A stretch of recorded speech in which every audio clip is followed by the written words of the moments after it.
GR. சுவாமிநாதனின் குற்றச்சாட்டு எதிரொலி.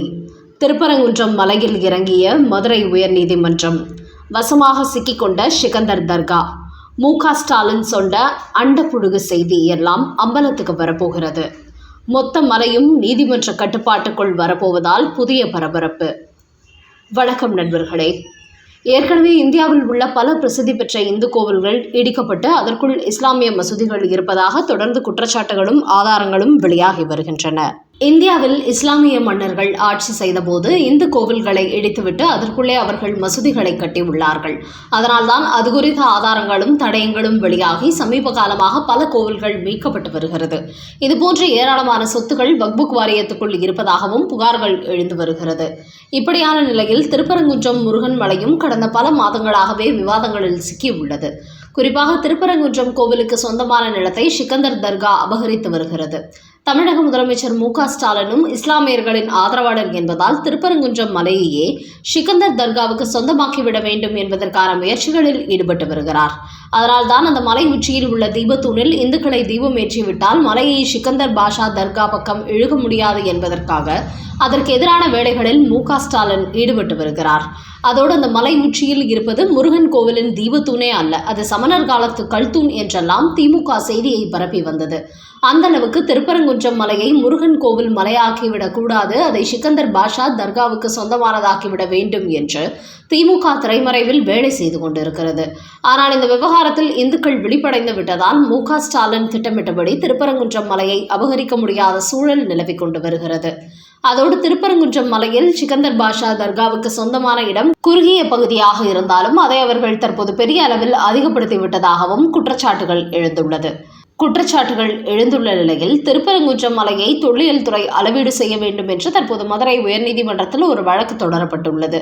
இந்து தர்ம பரிஷத் மேலாண்மை அறங்காவலரான ரமேஷ் இந்த மனுவை தாக்கல் செய்துள்ளார். அந்த மனுவில் திருப்பரங்குன்றம் மலையில் உள்ள சமணர் கோவில்கள், அதன் பின்புறத்தில் அமைந்துள்ள தென்பரங்குன்றம் உமையாண்டவர் குடவரை கோவிலையும் பாதுகாக்க வேண்டும். அதனால் ஒட்டுமொத்த திருப்பரங்குன்றம் மலையையும் மத்திய தொல்லியல் துறை கட்டுப்பாட்டுக்குள் கொண்டு வர வேண்டும்.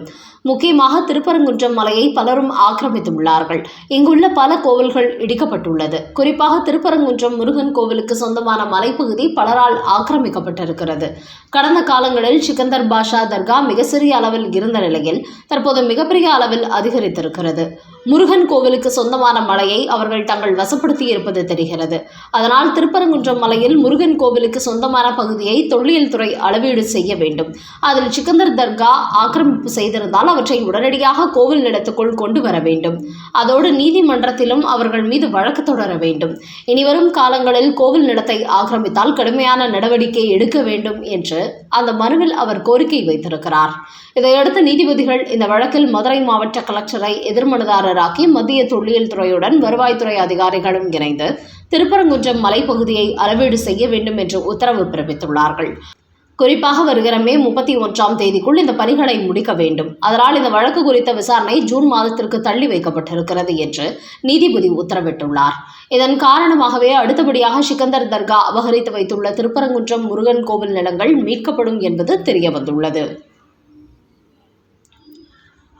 அடுத்த செய்தி. மு.க. ஸ்டாலின் ராகுல் காந்தி இடையே வெடித்த மோதல்.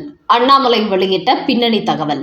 தமிழக பாஜகவின் அண்ணாமலை டெல்லியின் அழைப்பின் பேரில் கடந்த 2 தினங்களாக அங்கு சென்றிருந்தவர் தற்போது சென்னை திரும்பியிருக்கிறார். அதையடுத்து வந்த வேகத்திலேயே மீண்டும் தனது அதிரடி பிரச்சாரத்தை தொடங்கப் போவதாக அறிவித்துள்ளார்.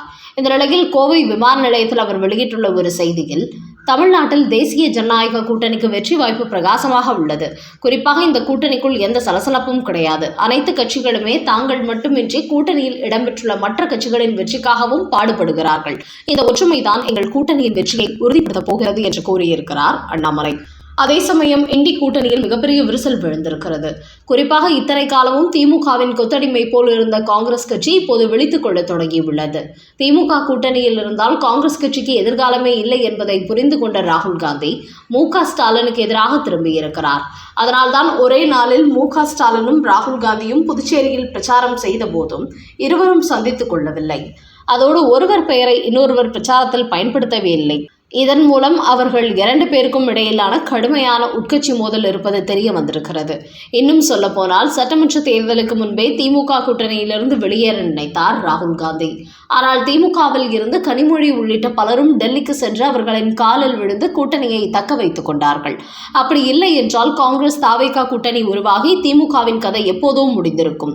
என்றாலும் இந்த கூட்டணி கரை சேராது என்பது தெரிந்துவிட்டது. அதை வெளிப்படுத்தும் விதமாகத்தான் இண்டி கூட்டணிக்கிடையே மிகப்பெரிய விரிசல் விழுந்திருப்பது தெரிய வந்துள்ளது. குறிப்பாக தமிழ்நாட்டில் திமுக வெற்றி பெற்று ஆட்சி அமைப்பதை ராகுல் காந்தி விரும்பவே இல்லை. அதனால் அடுத்தபடியாக மு.க. ஸ்டாலினை முதலமைச்சராக்குங்கள் என்று தமிழ்நாட்டு மக்களை கேட்டுக்கொள்ள அவர் பிரச்சாரம் செய்ய வருவாரா மாட்டாரா என்பது சந்தேகமாகியுள்ளது. அப்படியே வந்தாலும் கூட மு.க. ஸ்டாலின் முதலமைச்சராக வேண்டும் என்கிற எண்ணத்துடன் அவர் பிரச்சாரம் செய்ய மாட்டார்.